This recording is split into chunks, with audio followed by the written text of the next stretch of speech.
Hi, my name is Erica Asimwe. And I'm Richard Taylor. And welcome to the Crossing the Raging River podcast.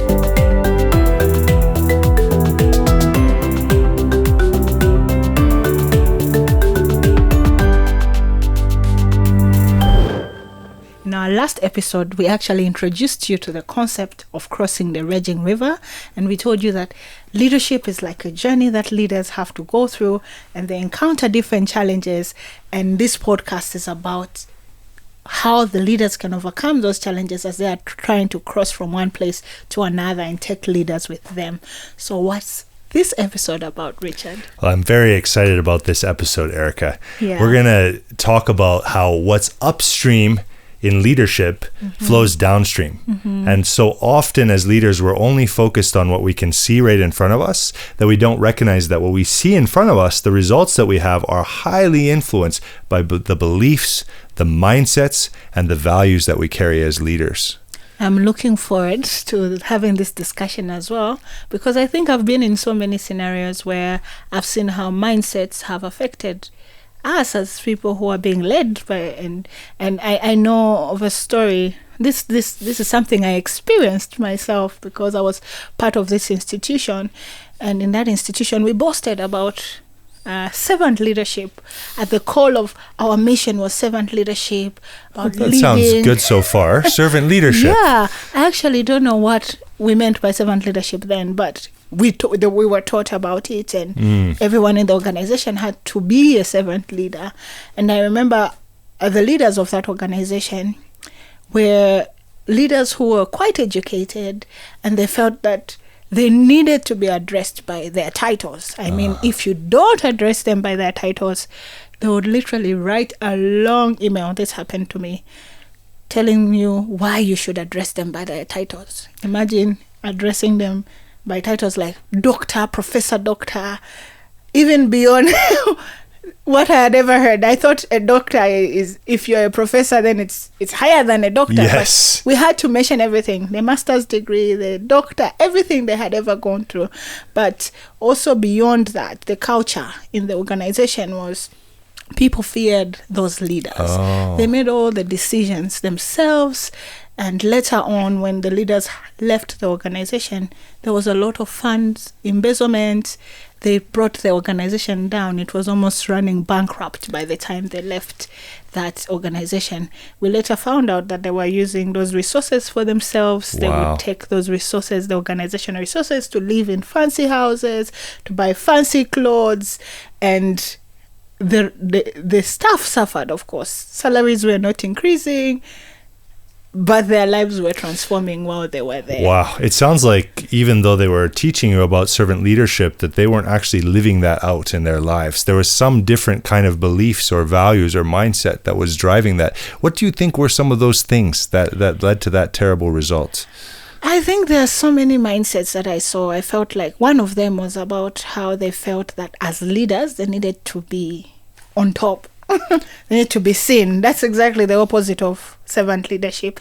It needed to be about them. They need to be respected. Even just being called by your title means you are better than everyone else. It's not bad to have a title, but it was the fact that was what it was all about. And it was insisted that you have to call them Professor Doctor. If you don't call them Professor Doctor, then you would be reprimanded, and that would be addressed. And that all the other staff had no say, that leaders had the final word in the decisions. So power and control and authority were held in the hands of the leaders. Yes. Interesting. So yeah, that's exactly what we're really talking about today, Erica.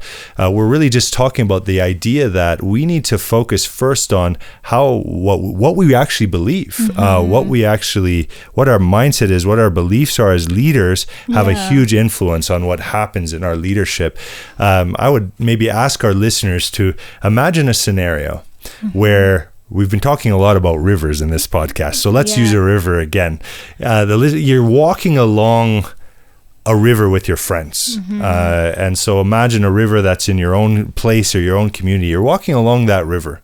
And then one day, as you're walking with your friends, you're enjoying the environment, you notice that there's a lot of garbage in the river, flowing in the river, that it's contaminating the river, and you're very concerned about it. So you spend the whole day, you and your friends, stopping what you're doing, jumping in, grabbing things, using nets to try and pull the garbage out of the river. Yeah. And after one exhausting day, you take a deep breath, you give high fives, you're so proud of yourselves because we cleaned up the river, and you go on your way. Yeah. Now, the next day comes. Your friends and you're going on another walk at your lunch break, and then you notice that in the same river, there's the same amount of garbage. Another day you suspend what you're doing. You spend the whole day trying to clean up the garbage in the river. And then, now you're even more tired, but you give each other high fives. We finally cleaned it up. You go on your way. Now imagine, Erica, a third day. You go along. You see there's even more garbage in the river. What would that lead you to conclude? I would be asking myself where this garbage is coming from. Okay. I need to go to that place. You need to go to that place. So you need to go where? I need to go find the person who's throwing that garbage and give them a piece of my mind. Give them a piece of your mind. You need to go upstream. Yeah. You know, because where you are is downstream. Yeah. But there's some source. There's either a company that's dumping garbage in the river. There's people who are dumping garbage in the river. Yeah. I remember seeing one picture of a holy river in India called the Ganges. And there were people bathing in a river full of garbage, full of dogs, full of other things. And yet this is a holy river because somebody wasn't taking care of all the garbage that was being dumped from the source. What do you think we can kind of gather from this analogy? I think what I'm hearing you say is that this is coming from somewhere. There's a source. And trying to solve the challenge from the end of the river is not actually the best way, because you keep doing the same thing over and over again unless you are able to solve the root cause of this challenge. Yes, that's exactly right. The root cause. But yet so often as leaders, we only deal with results, and we deal with what we see right in front of us. We deal with emergencies. We deal with issues. We deal with all of the things that are coming on our desks. We don't stop. It's like jumping in the river as soon as you see the garbage. Yeah. But it just keeps coming because we're not dealing with the source. I think the thoughts that comes to my mind about why we usually do that as leaders is it's a lot of work to find the source. It is a lot of work. It is, it takes much more time than just firefighting and solving the challenge that comes right there. I remember a time early on in my own leadership, I had just helped to start a nonprofit organization that was involved in education, and we didn't have a lot of resources. Yeah. And so I tried to do everything myself. I thought I was maybe like I could be some kind of superhero. Yeah. But I just brought myself to the point of exhaustion, trying to deal with emergencies and solve every single issue, instead of finding ways to actually deal with the core issues and bring other people along to help. So there's a model that we've kind of developed in the Abundant Leadership Institute, with both you and I are part of, which kind of helps to describe this. And the idea is that our beliefs as leaders, our beliefs, our values, and our mindset, those things that really are at the core of who we are, even our culture, those core things, they actually strongly influence the leadership model that we follow. And then the leadership model that we follow, it has a huge impact on the methods that we use as a leader. So for example, when you were talking about the university situation where those professors were they cared more about titles than the actual learning of their students. The methods that they had were impacted by the beliefs that they had, that they were superior to the students. And it was more important for them to be revered than for learning to actually happen. Now you get to the place of results. And what was the result in that university institution? It wasn't good, was it? No, it wasn't. So much happened. There was lots of mistrust, resources lost, so many things that were happening as a result of their model. I think our listeners can probably really relate to this. If you're listening to this podcast, I'd like you to think about a time where or a situation you're facing right now where you're seeing very significant results, and ask that question: what are the beliefs the values and the mindsets that are really driving this forward. Yeah. You know, there's a research study by a professor named Dr. Carol Dweck. She's from Stanford University. And Dr. Dweck really does a great job looking upstream. One of her most famous studies is when she looks at the difference between people who have a growth mindset and people who have what she calls a fixed mindset. Now, Erica, what do you think that she means by growth mindset? I think it's people who are willing to learn from others, who don't see themselves as at the center of everything. They are learning from others as they lead. I think that's how I would summarize it. Yeah, they have an open mind. They're open to new experience. They're open to get feedback. They're open to learning from their mistakes. Even when they make a mistake, they see it as an opportunity to learn. They see it as an opportunity to get better. What do you think Dr. Dweck means by somebody with a fixed mindset? I guess it's the opposite. Someone who feels like they know it all. I think we know those people. I've been doing this for a long time. I have all this experience. I don't need anyone else to tell me. I went to school for this. It's interesting. It actually happens a lot to educated people. People who have a lot of knowledge and they think they're an expert in some area. Exactly. So then they aren't open to new ways of thinking and new experiences. And what do you think can be the consequence of a fixed mindset? Well, there's a lot. Your organization, if you are a leader with a fixed mindset, you will not grow. You will not adapt to new changes. You will think you have it all, and the world will leave you behind. In this tech world, if you are a tech organization with a fixed mindset, you will be relevant in months because things are always changing. You will not adapt to the changes that are happening around you. That's absolutely true. The world will leave you behind. You know what Dr. Dweck's research found was actually quite dramatic. She worked with a group of people with similar skill sets, similar academic background, similar training. The only real difference between these groups of people was whether they exhibited what she called a growth mindset or whether they exhibited a fixed mindset. She tracked them over a longer period of time. And she saw that the difference in success between those with a growth mindset and those with a fixed mindset was dramatic. It was unmistakable that the mindset that people had made a huge difference on the results that they actually achieved. And I think we all sometimes struggle with this, Richard, don't we? There are times when we have a growth mindset about a situation and times when we have a fixed mindset. I think it's something that we need to keep reminding ourselves and bringing ourselves to a point of saying, how am I having a fixed mindset about this situation and how can I adopt a more open mindset? Do you have any stories to share with us about your personal? It's a real human struggle. I think that for me, that's a good point that you make, that we're not always just growth or just fixed mindset. There are certain areas of our lives where we can be fixed. I would say probably especially recently, some of the new technology that's been coming. Like AI. Right? I'll be truthful with you. It kind of scares me. And we've been talking about that, and we've been talking about what role artificial intelligence can even play here in Africa to try and bring development forward. But it scares us as people because it's hard to control and we don't know what's going to happen. And so what I'm trying to do is to challenge myself to have a growth mindset. That doesn't mean swallowing everything about the technology, just saying, because the technology is there, it must be good. We have to think about it from a biblical perspective.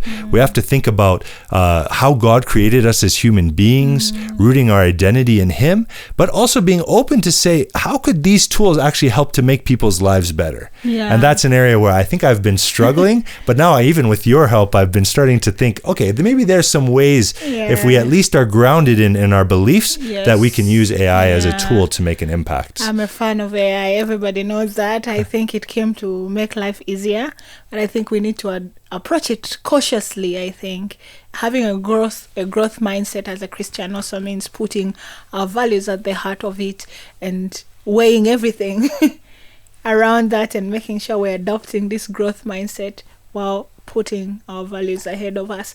And for me personally, I think one of the challenges I've had around fixed mindset is when I'm very passionate about something, I'm not usually always open to feedback. I mean, recently I was teaching, when I'm teaching about the asset-based community development, which we will be talking about in later episodes, I get very passionate that I raise my voice so high. I actually never know that I'm shouting. And so I had my sister in class. And sisters don't come, they have nothing to hide. They're there to shoot Sisters you. have nothing to hide. And she's like, but why do you have to raise your voice? And I said, I'm not raising my voice. I'm just passionate. But I've found that when I'm passionate about something, getting feedback is very difficult about that particular thing, and I don't even notice that I'm doing something in a particular way, and I'm not open to feedback in that. Yeah. It's so critical that you mentioned feedback, because I think that's a big distinguisher between somebody with a fixed and growth mindset. If we're open to feedback, and sometimes those beliefs that we have, those values that we hold, we actually need a mirror. From other people who we care about to show us, this is actually what I see that you really believe, or because we can have blind spots about it as well. And the other thing that for you and I as Christians, we really believe is that mirror comes from our faith in Jesus Christ, that because we have the Holy Spirit, because we have Jesus' example, that even when we have bad beliefs, even when we have mindsets that can be destructive, our mind can be renewed. That's the hope that we have, is that we're not stuck in bad beliefs. We're not stuck in bad mindsets. We can actually transform. We can move from scarcity to abundance. I think it's Romans 12:2, right? Where it talks about the renewing of our minds. Renewing of our minds, so that we are not conformed to the patterns of this world. It's a process every day, renewing our minds by the word of God, so that we can keep our minds open.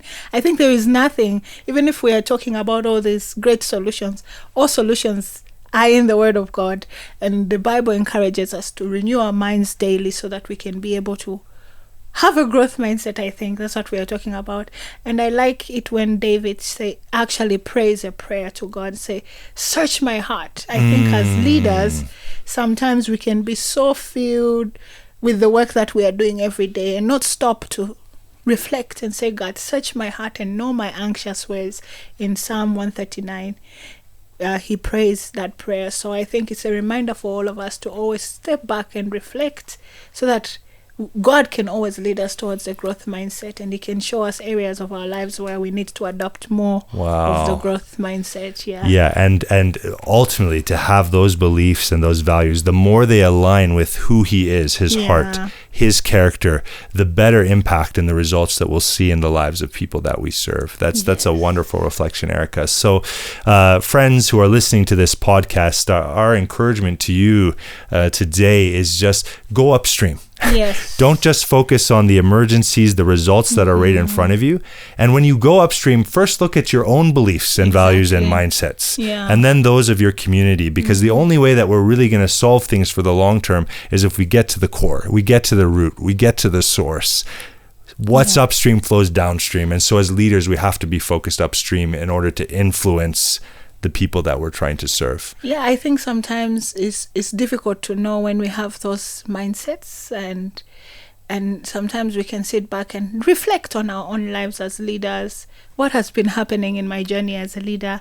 Why is it that whenever I'm in this situation, I respond this way? Just asking ourselves reflective questions that can help us to see where there's a particular belief that is stopping us from progressing or from leading others well. So this is what we were talking about today. What are we going to talk about in our next episode?